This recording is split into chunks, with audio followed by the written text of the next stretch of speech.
I've sent it all to the auditors and said, this is what we're doing. We're allocating X amount of percentage of the director's salaries. There'd be conversations with them about the director's salaries. I'm like, no, not directors. It's like, don't think about the city. This is a director who is the project manager, who is the coordinator, and who is also the director. So 50% of his wage, same with the supervisors as well. So instead of that, yeah, and then the full cost attribution, I've sent them all the workings out, all the calculations for that as well. So you sent it to the external auditors. Yeah, and they can check. Well, this will be for next year. Yeah, but non-thanks. Yeah, they've certainly been told and put on notice, and yeah, they just said thanks. Yeah. So yeah, we'll have to be tight next year, but that's all right. We'll try and make our processes and make sure. The payroll issues have just finished now as well about the allocation of wages as well. We've had a bit of an issue there. So now that that's fixed, the boys will be able to allocate to the correct capital jobs and not just sit in operational. And then we'll go and change the computer system and probably that up in 12 months' time. Ruin all that up. Okay. But we know what to do now. Other questions? Yeah, it's just something I've talked about with Jason a fair bit. Is that nowhere in there is there management plans for our vacant land and for the Crown land we control? Yep. There's definitely, well, yes. So there's a community land management plan that we've got. Yeah, that's all of our land that we own. Yeah, we've got a land management plan. How much? What sort of quantum is that? How significant is it? Not very. You want a number? I can't. And also, yeah, there's a few buildings here that I think are probably reaching their end of life, possibly, and I guess maybe possibly hard decisions might have to be made, whether we keep them, whether we build new ones, whether we consolidate things like that. I guess none of these plans are putting that into a concrete thing. No, because which is a really hard decision to make because you would get a lot of community backlash, as we did with this council office thing. The asset management plans are on the assumption that the assets we're looking at are kept. So they're not recommending what to get rid of. Yeah. This is what it will cost over the life of it, and this is what needs to happen. Taking those plans and then making decisions on it, that's a separate function of council. Yeah. And then these plans should be reviewed sort of 12 monthly anyway. At the budget cycle, they should be reviewed. So if we're removing buildings and what have you, they should be updated accordingly.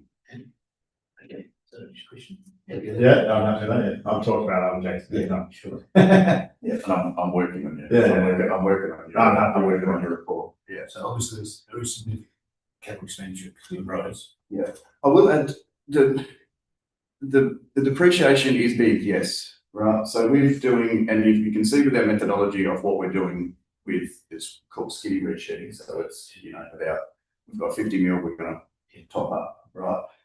Now, with the top up, we've also brought in our useful lives by 10 up to 15 years for some of them.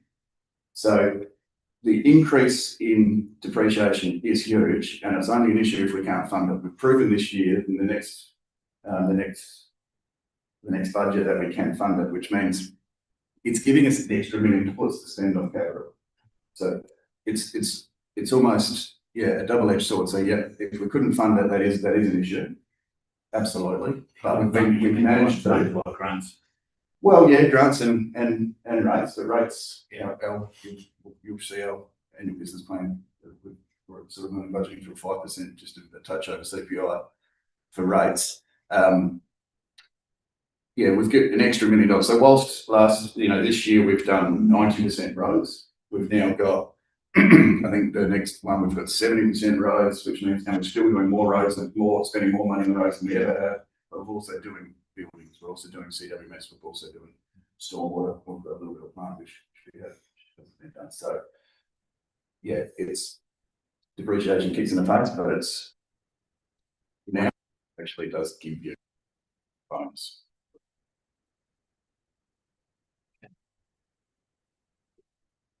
Maybe just risk management, which was noted on page Mhm. 5. Good risks captured, actions to mitigate risk. Where are those captured? I guess is the Just in here at the moment. Yeah.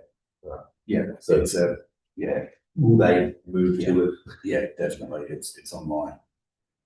Just talking about the first one, depends on external grant funding. That doesn't happen. Yeah. Under the road. Well, don't do anything. No. Mm. So if the revenue's not there, the expense is not there as well. Yeah.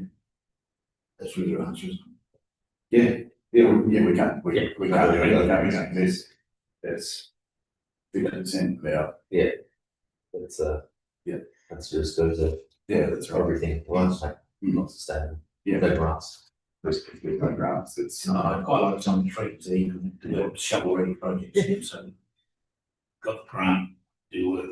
that's right, and that's a big piece of work that's happening throughout all of our assets, is we've got all the information now, and it's having it all there, ready to go, that we can pull the trigger. And the other thing, you'll see it in the business plan as well, is we need to build up our cash so that we can actually, once these grants happen, go. If it's going to cost us 300 grand out of our cash, we can do it. It's very managed. But we need to have the cash balance there at the moment. We just don't. Okay, any other queries? I'm good. Okay, what's recommendations? Read it. Oh, yeah, me, sorry. Yes, it's my, that the audit risk committee received and know the content of the report summarising the update on the progress of the asset management plans, the community wastewater management, stormwater infrastructure, roads and buildings. Thank you, Campbell. Second. All those in favour?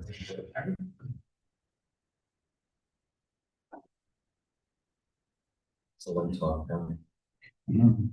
I can't wait to see the end of it. Right, and me as well. Sick of these work.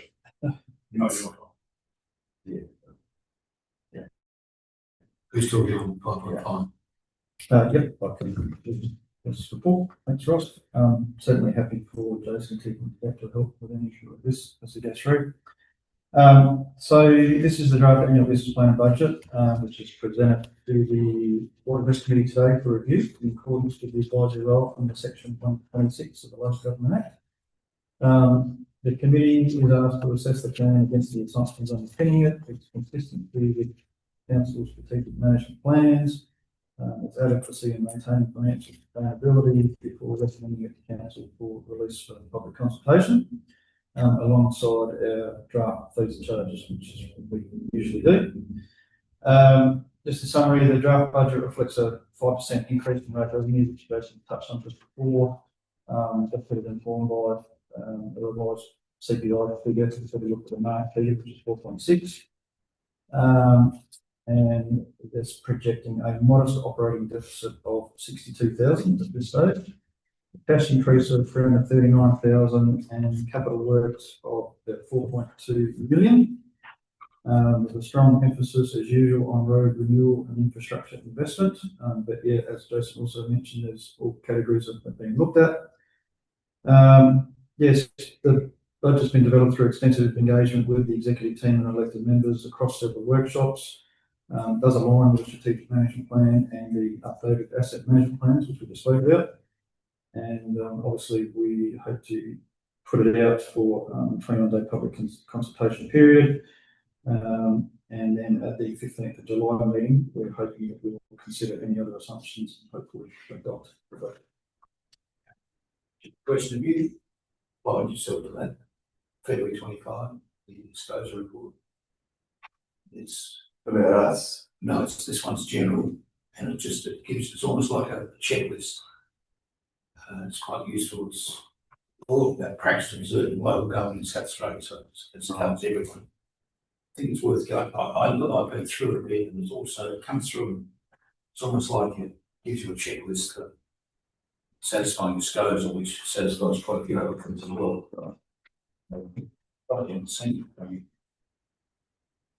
Nothing to figures. Just keep the technical front page. Yeah, okay. That, I think, it almost adds to those strategies and actions addressed. You, yeah, you more to that on page 73. You've got 1.1 and 4.6 in those.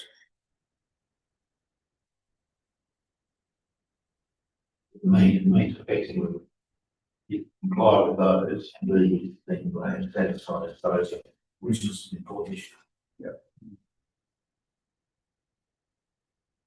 And I'm just go through generally, because something Yeah, okay. else we're looking. Yeah. Yeah. Because we do have the checklists. We let the lines thing. Yeah. But I might just have a look at that after Ross and just check exactly what that is. And we've got. Yeah, well, I'm sure you get a copy straight away. I'll get it straight up, but we'll get it off the website. Yeah. Or just might phone. Yeah. That's fine. We'll certainly follow it up. And so so really, the situation now is we're looking at questions. Any questions on the? Probably the first question, main question is around that operating surplus ratio being negative. That's expected numbers that we see, and then next year it's expected. That's right. Back in the positive. Yeah, that's right. We won't have to cover $1 million next year. Which is, that's perfectly acceptable. Yeah, Yeah. yeah, and That's sustainability. yeah, and our cash position is going up as well. So yeah, we thought if we could take a bit of a hit, and also the, as we always are, sort of for everyone and try and get that back to break everything throughout the year. But yeah, we thought, what was it, 0.87% or something? Yeah. Yeah. Instead of an extra, what's it going to be, 2%, instead of taking rates to 7%, I think in a high cost of living, that's the easy way out. I think it's a bit. I think it's right. It's a soft way out, really. I think yeah. We should be doing everything we can. But there's so many checks and balances in there for us to do what we need to do. Depreciation and a whole act that we should be our goal should be CPI, and not going crazy. Yeah, and that aligns with the legislation as well, right? What you got in that, so Yeah, it's worth it that it's not just up the rate 7%. That's right. And put the burden on the ratepayers. But in saying that, there's also the consideration of, which you have, but in that scenario, not underplaying to keep the can down the road. Yeah. Right, because I think there's a clause in there around future pressures or future generations, right? Putting burden on them, however that word of the act. That you're not just making it okay now and pushing that problem down the road. That's right. Future ratepayers. So. That's right, and that's the danger of having it. If we're not borrowing for that deficit either. Yeah. And we took a bit of a strategic look at our capital works as well around that, meaning again we've focused on our biggest asset base, which we're overspending as per the asset management plan. For the unsealed roads. Sealed roads, you'll notice in there we've just got an amount. We haven't put it to any roads. At the moment, we've got a heap of roads to do from the condition assessment, but we just put in the 600,000 because it's what's going on in Iran's killing the bitumen market, so we're paying 50-100% more for an inferior product. So we thought we'll leave it there because this council's been sort of, they feel like they've been the rug's been pulled a couple of times. We thought we'd put money aside and then you guys have just absorbed it. So we put it there and say, right, and if it doesn't happen this year, this is a rollover. This is a carryover. So, buildings is the other one that's on the borderline of underfunding as per the asset management plan. Big reason for that is the roads is really easy. they're consumed, you're renewing. Because they're gonna get used. The buildings, like Campbell was saying before, about, you know, we've got, yeah, so we're depreciating a hall at $6 million, you know?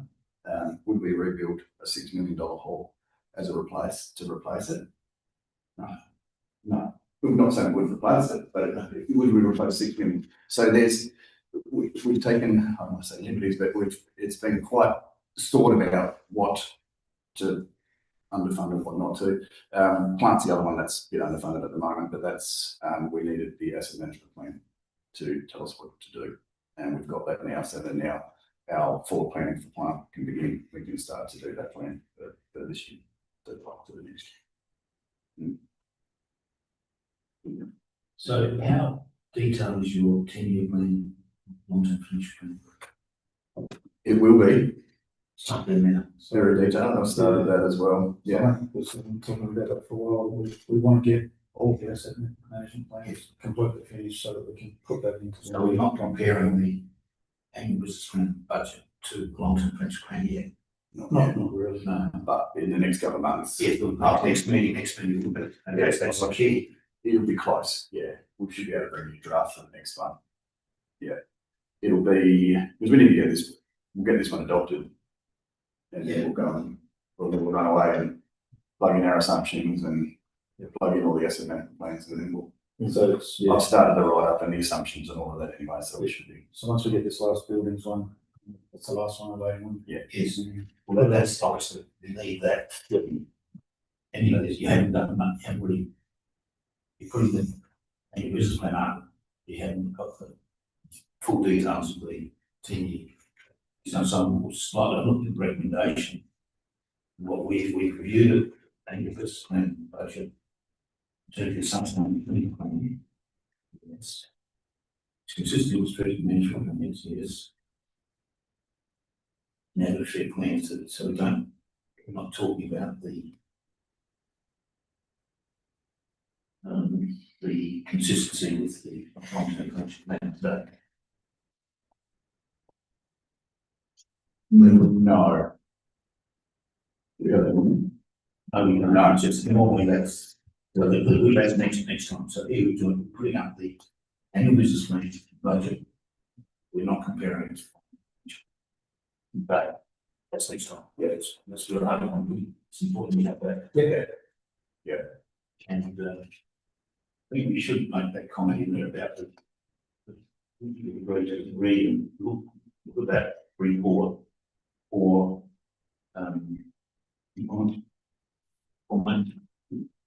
develop checklists and make sure you satisfy the conditions. That's more or less developing checklists to make sure you follow this and dispose of.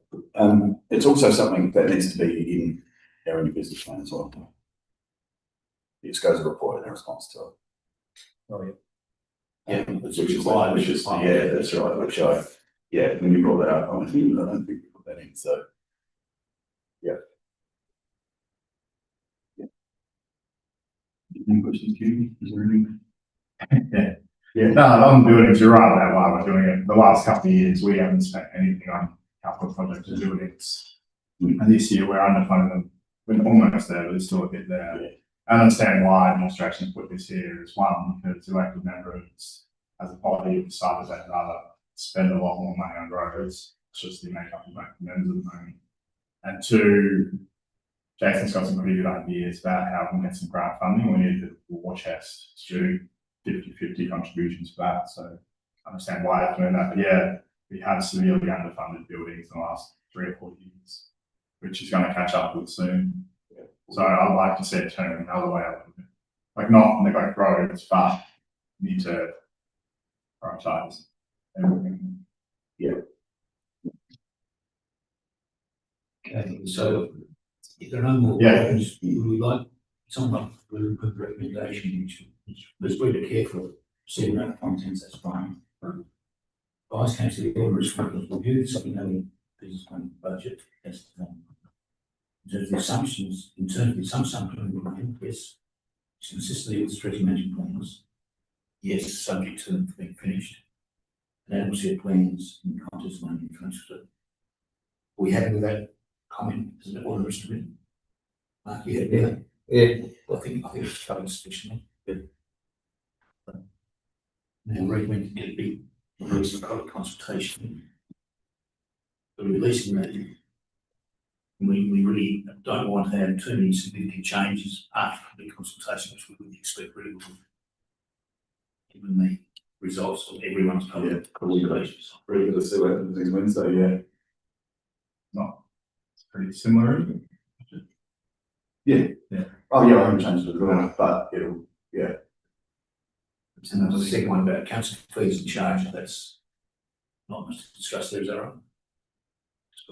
Okay. Yeah. So if someone care about those 5 recommendations. Yeah, I mean, All those in favour, think that's very.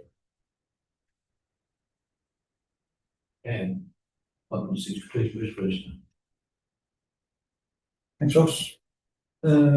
So this report brings the strategic risk register before the committee for annual review and endorsement, which is consistent with the committee's work plan and broader commitment to ethical and transparent governance under the recently revised strategic management plan. So a bit of context, the register was originally developed in partnership with LGRS in 2017, adopted in 2020. Continues to mature as a central tool for council to identify and manage council's strategic exposures. The 2026 annual review confirms that 11 identified strategic risks, all carrying inherent rating of extreme, the absence of any controls. Then with controls applied, the residual risk profile was considerably more manageable. I think we've got 2 risk rated as high, 6 million, 3 below. Hopefully reflecting the competence of council's internal control environment. So we've been reviewing these for a while. It's a bit of a process. This year's updates were sort of minor in nature, comprising of sort of targeted refinements, mainly to wording, the addition of some extra clauses and controls.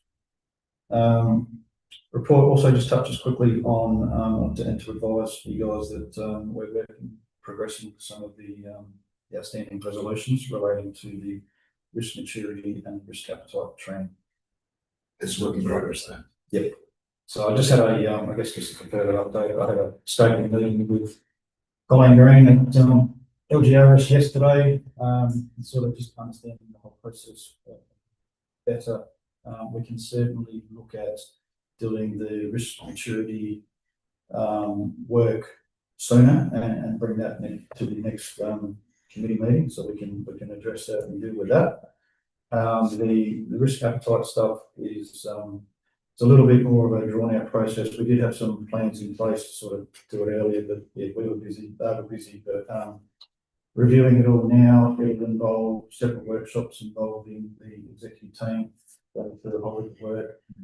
So that'll take, 3, 4, 5, 6 months to schedule that in and make that all happen. And in line with what some other councils are doing, we think that the next step, once we've done all that work, is to roll it out and do some training and staff and elected members sort of after the elections to get sort of, they're going to have a potentially transition to members council, which get full value and see the members of the members.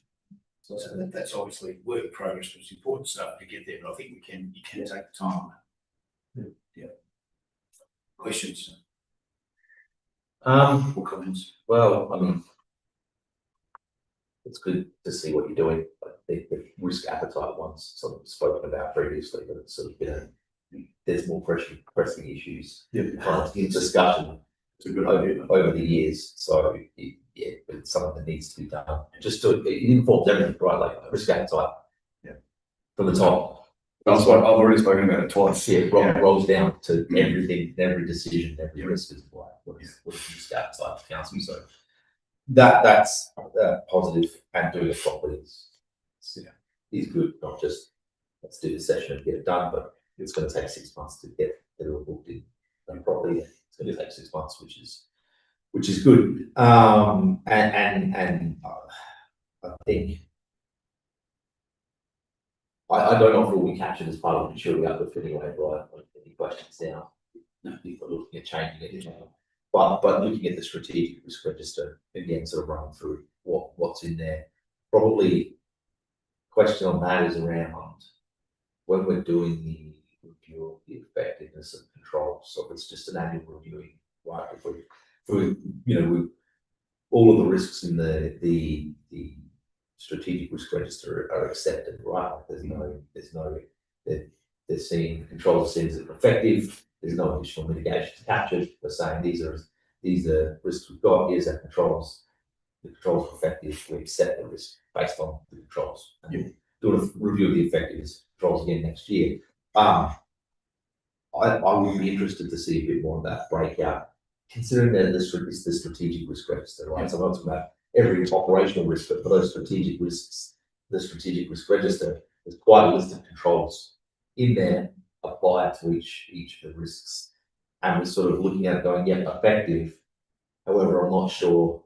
I feel you should be looking at, if it's only going to be annual, each control and the effectiveness of each control rather than a broad, those controls are effective. There may be a handful of communities that actually that particular control isn't happening or isn't effective. Do we need to remove it as a control, or do we need to make sure do something to bring it up to be effective? Right, like we're going to have regular meetings on this, or this is going to happen, or we're going to, the CEO and the mayor are going to meet regularly, interact, right? And that's all good, but when you do the effectiveness controls, you're saying every one of those is effective, or are there ones that need to be done? Probably the other comment is just around. I feel like there might be additional things that happen or added to it, and one of them is captured, I think, in the just on the register. Looking at the register now, on say SR. What have we got? SR. What's the last one? SR11. We'll just go to the last one, right? And so you sort of got the description of the controls. The bottom one, and recently added red line investigations and the budget allocation for new ERP system. If that's something that's happening, not already happened or already in place, you probably want to put that into the further treatment, right? Like we are going to do this. That's your further treatment, right? It's in the description of controls because they say, hey, one of the controls is we're doing this, but it's actually a further treatment. Yeah, right, and that's fine. That's where you want to put it, right? Like that. And it's just if there's things that aren't done on planning on doing, and that doesn't include regular meetings, but then put them in the further treatment. Right, we're going to be doing this to treat this. Right, like it's high now. At the moment, the controls we've got there, we feel are effective or partially effective. Maybe, hey, the controls are now partially effective because of an outdated, ineffective ERP system, or right, and the mitigations. Now, the further mitigations are we're going to be investigating tender and budget allocation for new ERP system. Right, so you've got a cause in there. It's currently not controlled. This is the mitigation, the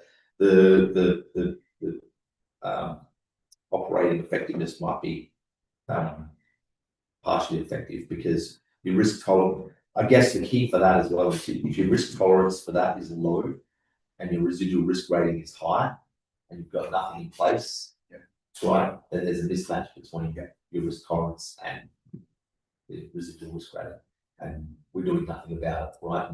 And you can do nothing about it, but that would need to be a documented decision somewhere with the executive team and council potentially to say, this is outside of our risk tolerance. We need to, but it's for whatever it might be, it's cost prohibitive for us to remediate it. So we're calling out, we're going to accept this risk outside of our tolerance, outside of our appetite, but it needs to be documented and captured. So if something happens, you can look back and say, yes, we were aware, we made a decision based on cost, but we were unable to mitigate, so we accept this.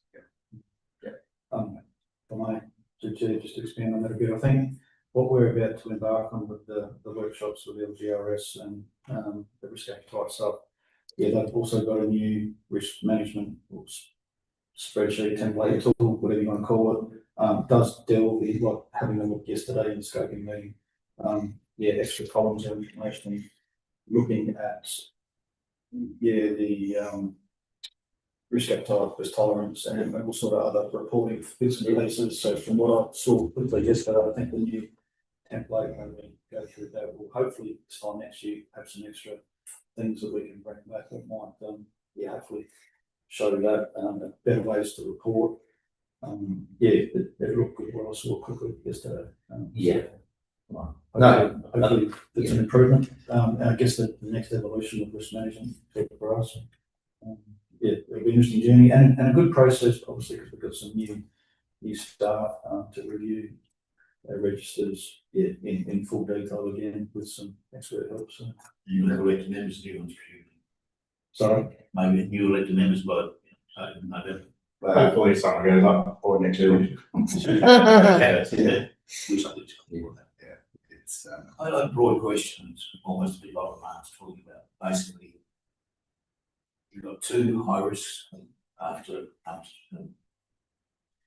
Yeah, that's what it is. Yeah. What? I don't know. What's the one you worry about most?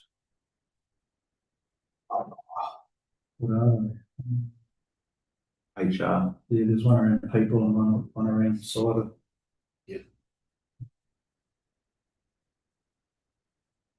Yeah, technology. Depends on the data. The technology to me is the one because it sort of somehow handle, especially can be workforce. Yeah, and the workforce since COVID is getting easier to handle as well with all of this sort of stuff that we don't,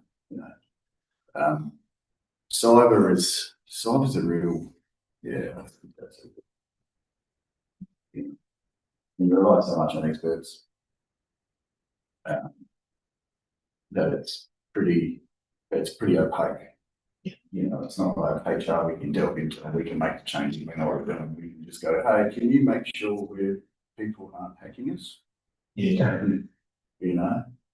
And the hack is one thing, people are getting the information and say, we talk about the risk appetite again, so that people looking at our stuff is there's a little bit meh. If it's personnel files, maybe, but the rest of it, we need to be, as an organisation, we're completely opaque anyway.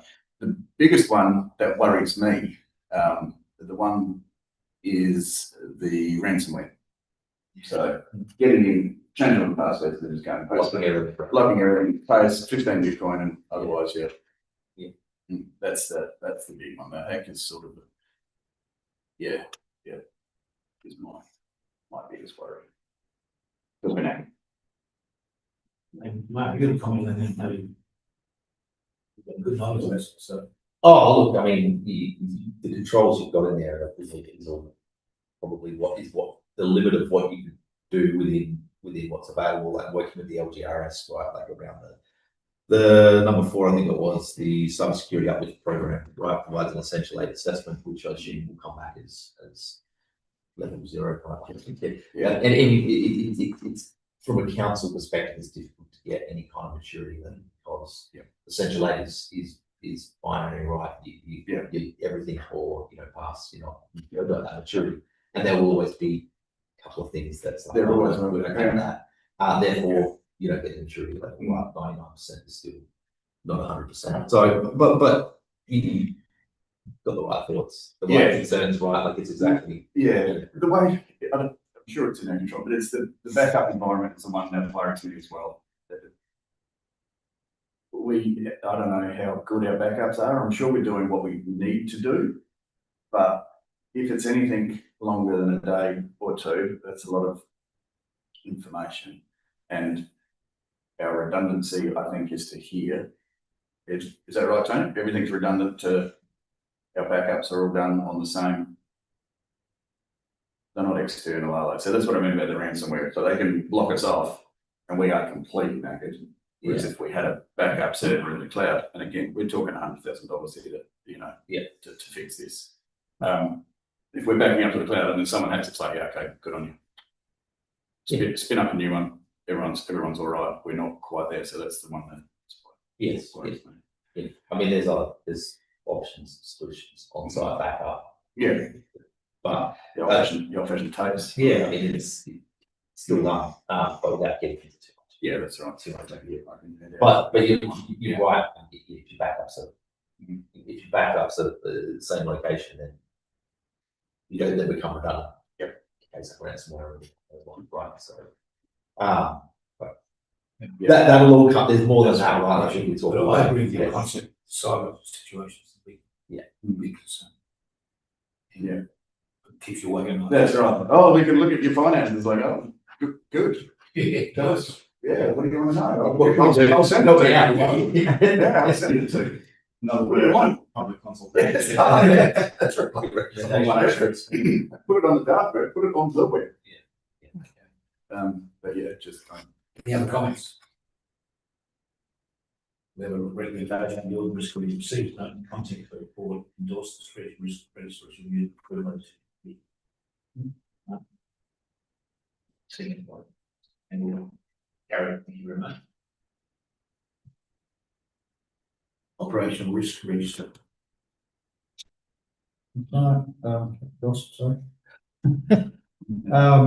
So this report brings the operational risk register before the queue for noting, really. We've done an annual review in accordance again with the work plan and the risk management framework. This was first developed through a series of departmental workshops and formally approved in 2022, originally with 137 risks. That's grown and matured as a living document. We now have 154 risks identified. And the last one added was around council's policies, procedures, enforcement mechanisms, which included bylaws, and that's something that we've got out for public consultation at the moment. The current residual risk profile across all 154 risk stands at 2 extreme, 31 high, 59 medium, and 62 low. The 2 residual extreme risks both relate to public safety at the Lamery silo site across the road. Where members of the public may cross it into the Viteria's grain handling facility area there. It's a risk that's acknowledged and difficult for council to fully control, as they've got primary responsibility to do the site.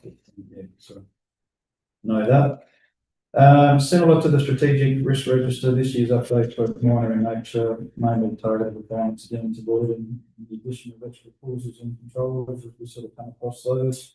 The committee's just asked to receive and make a report with the register being reviewed and approved by the executive team as an operational document. And I find it interesting that we've got that's a very real example of the extreme risk, which it's good to have out of operation. And it's real. Any other comments? My main comment will be waiting to see what comes out of the generous uplift, because the numbers probably concern me around 1 new risk added this year when there's more than one in this document, as an example, right? If they're not being captured, and on top of that, an annual review of them. So I don't know if they're being reviewed more often, but if they're only being reviewed annually, that would tell me that none of them are being actively managed, right? And they probably are, right? Things are happening. But as far as risk tracking, it appears none of them are being actively managed because they're all being an annual review, which means that they'd be at a point where the risks have been accepted and we're going to review them annually to see if so it's an annual review process, but I guess ongoing, like all managers are looking at the risk registers every month and they're doing reports to look at what's being addressed or if there's concern, and through that process working out if there's any extra orders or controls to add through that sort of process. But yeah, they come in. That's it. But yeah, we'll wait. You've got a number coming, right? I'm sure. So.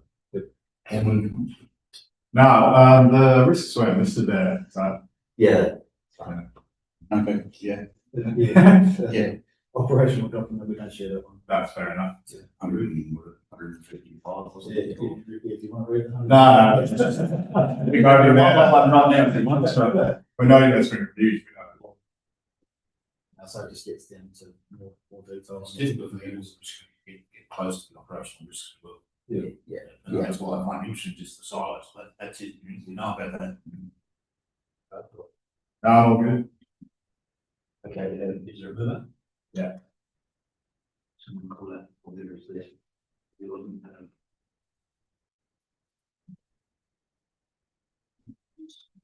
see, the comments report, the resolution, and there's the mover. Yeah, I'm here. Able, point over, thank you, that's okay. Audit risk work program 128. Thanks, Ian, Ross. So just an update to the work plan. Look, I haven't extended it out beyond dates of December just yet. So just kind of review what I've sort of gone through the report at this meeting. Next meeting, yeah, we'll be looking at hopefully annual financial statements, performance report, review of investments, all the usual stuff. Hopefully by that stage, we've got more detail about the asset management plan for buildings, which will also enable us to look at a long-term financial plan. So look forward to that. What else have we got here? The usual. September. Yeah, this is for September meeting, 30th September. Because the review the disclosure. Can I don't know if this is the right place or whether we talk about it afterwards, but we probably need to add a policy in, especially considering what I've just spoken about that we've done for the budget, is we probably need an asset accounting policy that backs up what I've done and what I've recommended and what we have done. So if we can add that in for the next one as well, just talking about sort of things about capitalisation, talking about what's classified as an investment and why we're not depreciating the retirement village anymore and council houses, that sort of stuff, and what that means. Yeah, that's cool. So I was getting down towards the end there. I had sort of noted two policies, which are the ones we discussed in the interim audit result, the debt management, the community loans, I think it was. That's right. Yeah. So we'll add a third, which was the Asset accounting policy, yeah, and that'll help with the next year's audit as well. Yeah. So we'll add those in. So yeah, there'll be pretty full agenda again for next month. And then that will September report on this. Yep. Okay. And then the question last generally we're up to date with that work program. Yeah. A few things have moved around, but you know, we've dropped some off of what's on board, or yeah, there's still a pretty heavy workload to go through there, but going okay. Okay, so Yeah, cool. any other queries or comments? Recommendations we received no contact with the board and endorse the updated 26 work program. Okay. Murder.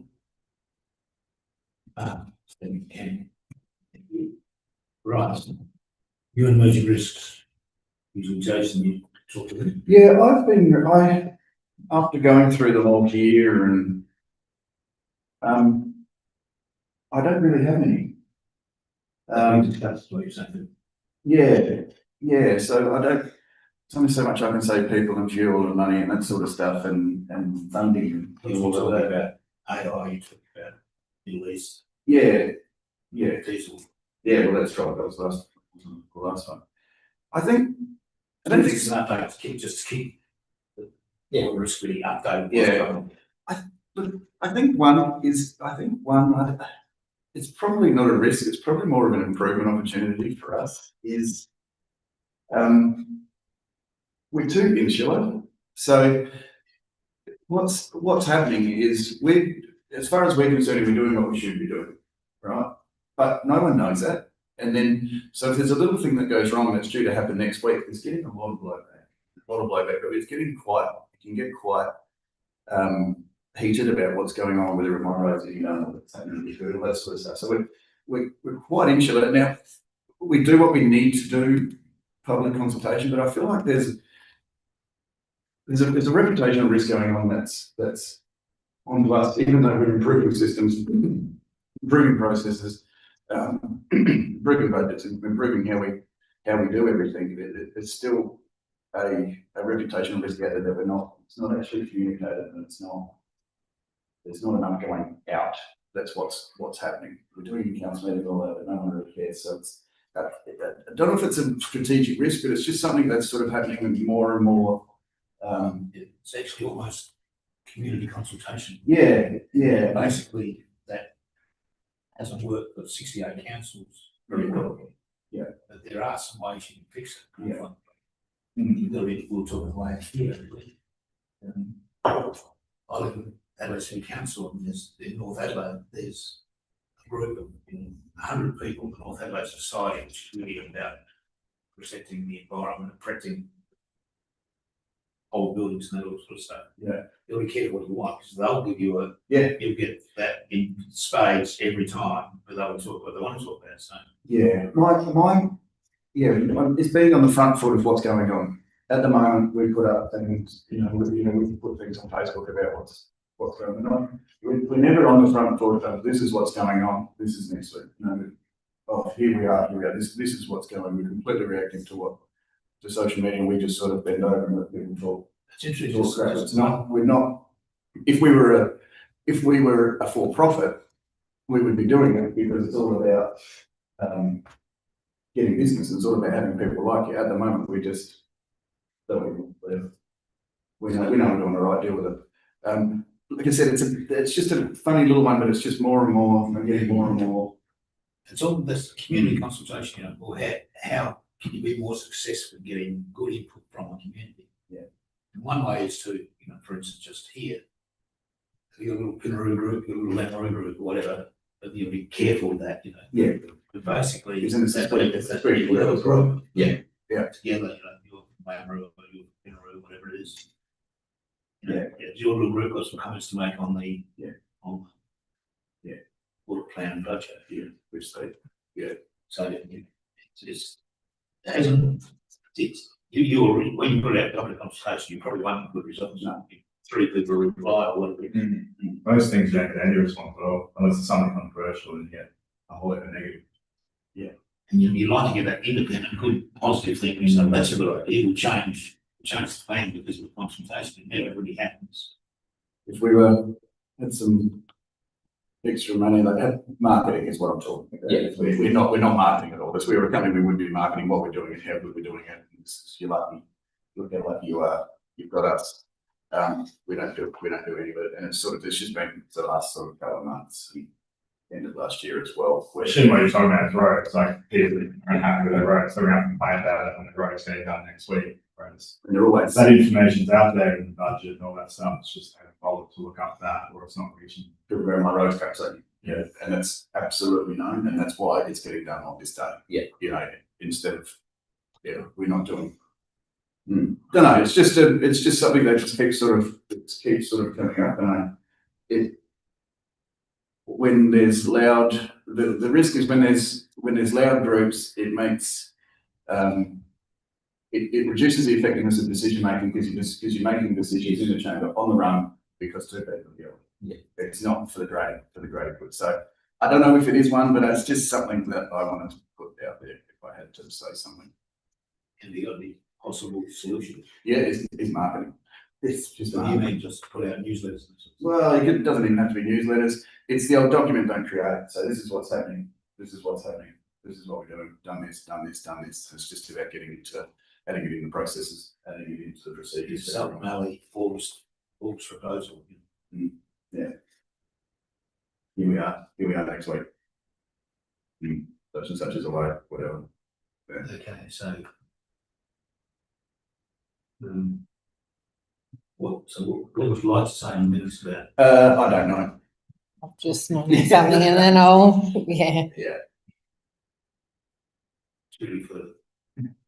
It just don't. Yeah, I didn't know whether it was a strategic risk, but decision making it is, but it's. No, but I think your answer is the committee has been kept fairly well informed of what's going on.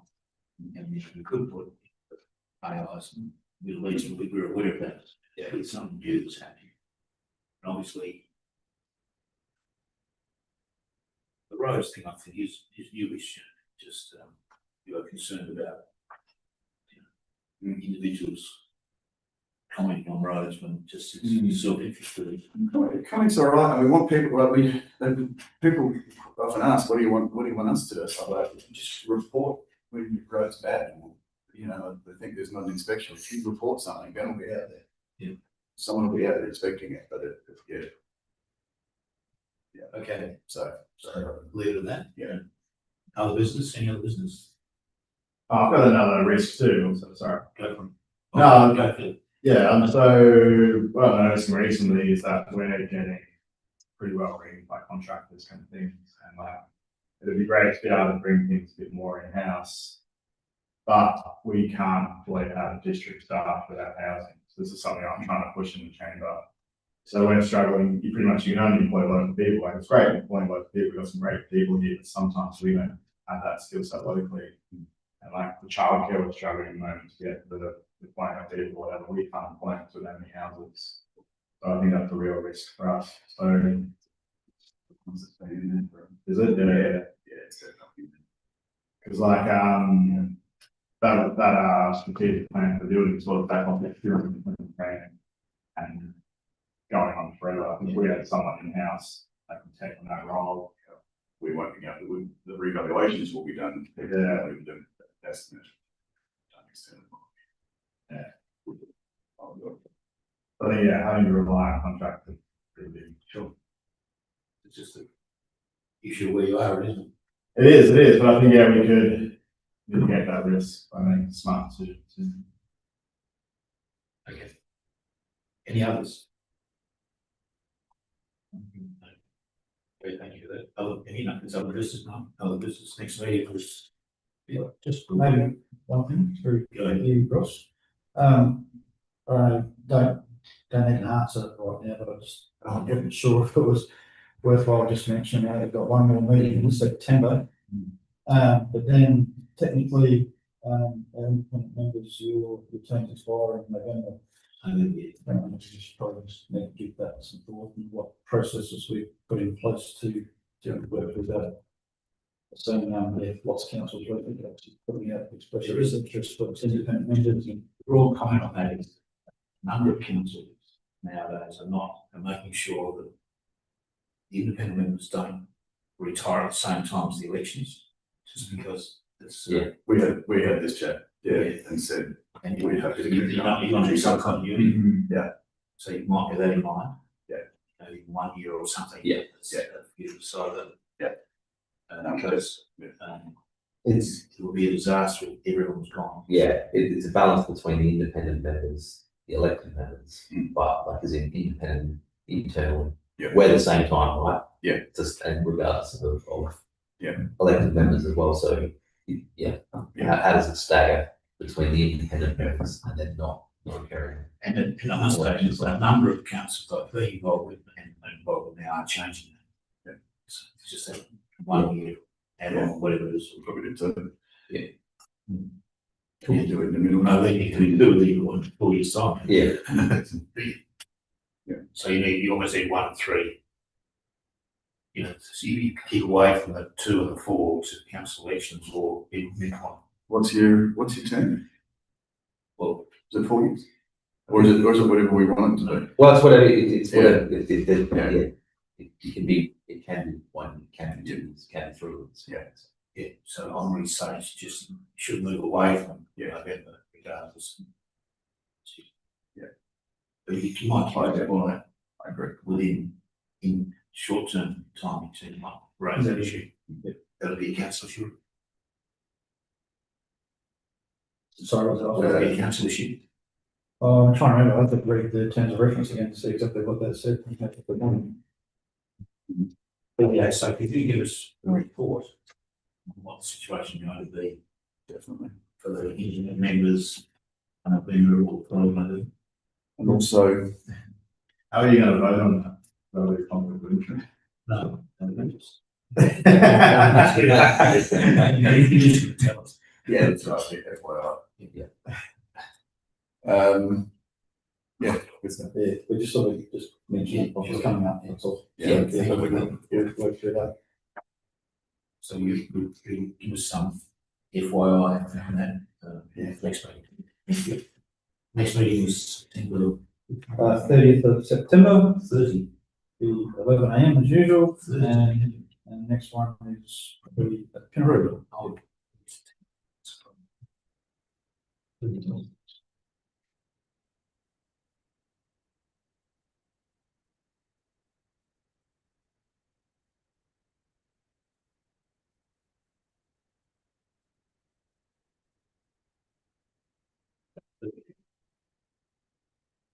Once again. Well, maybe the last, Sure. last day, last. So I might just ask the question here now, like, Did you want to do it? Did you want to close it and turn off the cameras and stuff? oh, no, just in terms of the next meeting, so, Yeah. like, usually we rotate, and it would be Penaroo, if we are having, in the financial year statements and, potentially the auditors coming. Again, we don't need a decision now, but Yeah, we can if, look at it here. if the location changed and it was a bit easier to come here to Penaroo, is that going to bother anyone? No, it won't bother, I just feel a little bit, well, no, it doesn't bother me at all, obviously it's somewhat favourable, but, Yeah. I'm still concerned in Penaroo for. Yeah, that's right. Hopefully we can still go there. I mean, the starting time's been changed to allow for the extra travel. So that- Yeah, it's yourself, it's laid out, so you go. No, that's all good. Thank you. Okay, so, Yes. no, the meeting closed at 12:37, thank you very much for your attendance and particularly. Thank you.